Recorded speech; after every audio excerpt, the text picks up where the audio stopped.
চলুন একটা প্রশ্ন দিয়েই শুরু করি। আচ্ছা ভাবুন তো, এটা কি হতে পারে যে শুধু একটা সই? মানে স্রেফ একটা বাণিজ্যিক চুক্তি? হ্যাঁ, একদম পারে। আর ঠিক এটাই হয়েছে। 2025 সালে ভারত আর ইউরোপীয় ইউনিয়নের মধ্যে যে বিরাট বাণিজ্য চুক্তিটা সই হলো না, বিশেষজ্ঞরা তো সেটার একটা দারুণ নামও দিয়েছেন। কিন্তু প্রশ্ন হলো, কেন এটাকে এত বড় করে দেখা হচ্ছে? আসলে কারণটা খুবই সহজ। এই চুক্তির প্রভাব এতটাই গভীর যে এটা ভারতের অর্থনীতি, এমনকি বিশ্ব রাজনীতিতেও একটা নতুন অধ্যায়ের সূচনা করতে যাচ্ছে।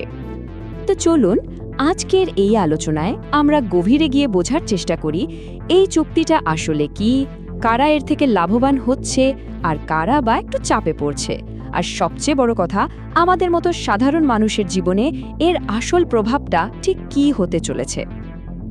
আচ্ছা, তাহলে চলুন বিষয়টা একটু ভেঙে চুরে দেখা যাক। সবার আগে এই চুক্তির দুই পক্ষকে একটু চিনে নেওয়া যাক, তাই না? দেখুন, একদিকে আছে ভারত, 1.4 বিলিয়ন মানুষের দেশ আর বিশ্বের সবচেয়ে দ্রুত গতিতে বাড়তে থাকা বড় অর্থনীতিগুলোর একটা। আর অন্যদিকে আছে ইউরোপীয় ইউনিয়ন, মানে জার্মানি, ফ্রান্সের মতো 27টা দেশের একটা শক্তিশালী জোট।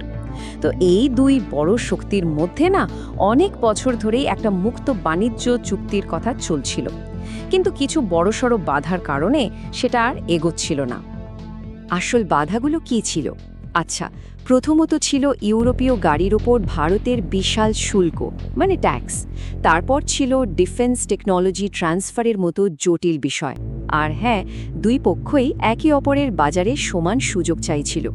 কিন্তু 2025-এ এসে অবশেষে সেই জটটা খুলেছে।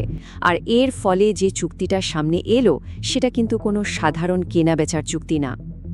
এটা আসলে একটা স্ট্র্যাটেজিক পার্টনারশিপ, যেখানে ব্যবসা আর বিশ্ব রাজনীতি একেবারে মিলেমিশে একাকার। আর এই পুরো চুক্তির মধ্যে যে বিষয়টা নিয়ে সবচেয়ে বেশি কথা হচ্ছে, সেটা হলো গাড়ির বাজার। তো চলুন প্রথমে ওটাই একটু দেখে নেওয়া যাক। তো সবচেয়ে বড় খবরটা কি? খবরটা হলো ইউরোপ থেকে আসা গাড়ির ওপর ভারত যে 100% ট্যাক্স নিত, সেটা এক ধাক্কায় কমিয়ে 40% করে দেওয়া হয়েছে। ভাবুন তো একবার, পার্থক্যটা কত বড়। আগে যেখানে 100% ট্যাক্স দিতে হতো, এখন সেখানে দিতে হবে মাত্র 40%। তো স্বাভাবিকভাবে প্রশ্ন আসে, এর ফলে গাড়ির দামে ঠিক কতটা প্রভাব পড়বে? চলুন একটা সহজ উদাহরণ দিয়ে ব্যাপারটা বুঝি। ধরুন একটা BMW বা মার্সিডিজের ফ্যাক্টরি থেকে বেরোনোর সময় দাম 30 লক্ষ টাকা। আগে 100% ট্যাক্স লাগার পর সেটার দাম গিয়ে দাঁড়াতো প্রায় 70 লক্ষের কাছাকাছি। আর এখন নতুন 40% ট্যাক্স ধরে সেই একই গাড়ির দাম কমে আসতে পারে প্রায় 50 লক্ষে, মানে প্রায় 20 লক্ষ টাকা কম। এটা তো গাড়ি কেনার প্ল্যান করছেন যারা, তাদের জন্য দারুণ খবর, তাই না? কিন্তু আসল প্রশ্নটা হলো, ভারত এত বড় একটা ছাড় কেন দিল? কারণ এর বিনিময়ে ভারত যা পেয়েছে সেটা গাড়ির বাজারের চেয়েও অনেক অনেক বড়। আর এখানেই লুকিয়ে আছে আসল চারটা। ভারত গাড়ির বাজারে ছাড় দেবার বিনিময়ে যা আদায় করে নিয়েছে, সেটাকে এক কথায় একটা মাস্টার স্ট্রোকই বলা যায়। ব্যাপারটা কি? সোজা কথায়, আজ ইউরোপের যে হাইটেক ট্যাঙ্ক, বন্দুক বা মিসাইল আমরা দেখি, কাল সেগুলোই তৈরি হবে আমাদের দেশের মাটিতে, হয়তো তামিলনাড়ুতে, নয়তো মহারাষ্ট্রে বা উত্তরপ্রদেশে। ভাবা যায়? এটা কিন্তু দুই পক্ষের জন্যই একটা বিশাল ব্যাপার। দেখুন, দুপক্ষই কিন্তু জিতছে। ভারত কি পাচ্ছে? বিশ্বের সেরা ডিফেন্স টেকনোলজি আর দেশের ছেলে মেয়েদের জন্য প্রচুর চাকরি। আর ইউরোপীয় ইউনিয়ন কি পাচ্ছে? ভারতের মতো একটা বিশাল বাজার আর চীনের ওপর থেকে নির্ভরতা কমানোর একটা রাস্তা। সুতরাং এটা শুধু অস্ত্রের লেনদেন নয়, এটা আসলে বিশ্বমঞ্চে ক্ষমতার একটা নতুন সমীকরণ। আচ্ছা, এবার চলুন এর অর্থনৈতিক দিকটা একটু দেখি।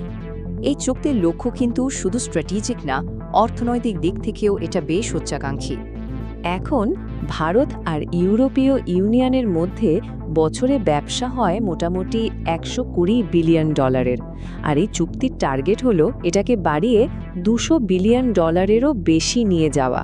আর এর পেছনে কিন্তু একটা বড় কারণ আছে। কারণটা হলো চায়না +1 স্ট্র্যাটেজি। মানেটা খুব সহজ।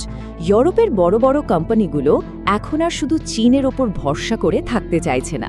তারা সাপ্লাই চেইনের জন্য নতুন বিকল্প দেশ খুঁজছে। আর এই চুক্তিটা ভারতকে সেই সবচেয়ে শক্তিশালী বিকল্প হিসেবে তুলে ধরছে। কিন্তু এত বড় একটা পরিবর্তনের ফলে দেশের ভেতরে কারা লাভবান হচ্ছে আর কাদের ওপর চাপ বাড়ছে, চলুন সেটাও দেখি। দেখুন, যে কোনো বড় পরিবর্তনের মতো এই চুক্তির ফলেও কেউ জিতবে, আবার কেউ একটু চাপে পড়বে। আসুন একটা নিরপেক্ষ ছবি দেখার চেষ্টা করি। তো কারা জিতছে? সবার আগে গাড়ির ক্রেতারা, কারণ দাম কমছে। লাভবান হচ্ছে ভারতের ডিফেন্স সেক্টর আর আমাদের দক্ষ কর্মীরাও। অন্যদিকে একটু চাপে পড়বে কারা? দেশের লাক্সারি গাড়ি নির্মাতারা আর সেসব ছোট সংস্থা যারা এতদিন সরকারি সুরক্ষার অধীনে ছিল। তবে হ্যাঁ, একটা কথা মাথায় রাখতে হবে, যখন প্রতিযোগিতা বাড়ে তখন কিন্তু জিনিসের মানও ভালো হয়। আচ্ছা, এবার চলুন একদম শেষ পর্যায়ে যাই আর দেখি এই চুক্তিটা গোটা বিশ্বের কাছে ভারতের জন্য কি বার্তা নিয়ে আসছে।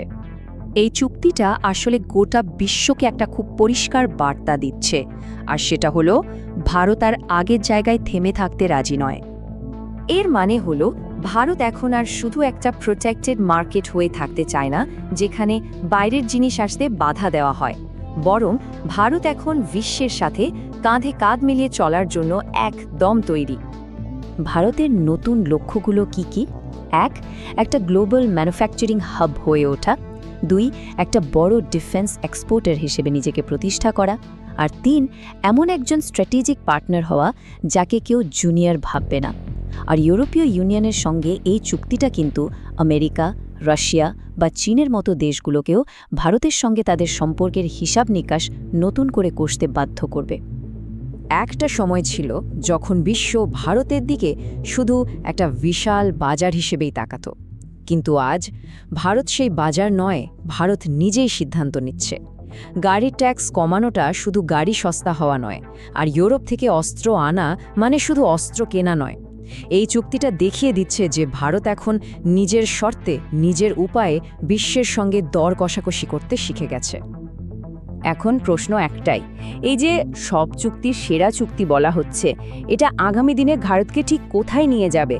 এর উত্তর তো একমাত্র সময়ই দেবে। হয়তো আগামী 5-10 বছরেই আমরা সেটা দেখতে পাবো।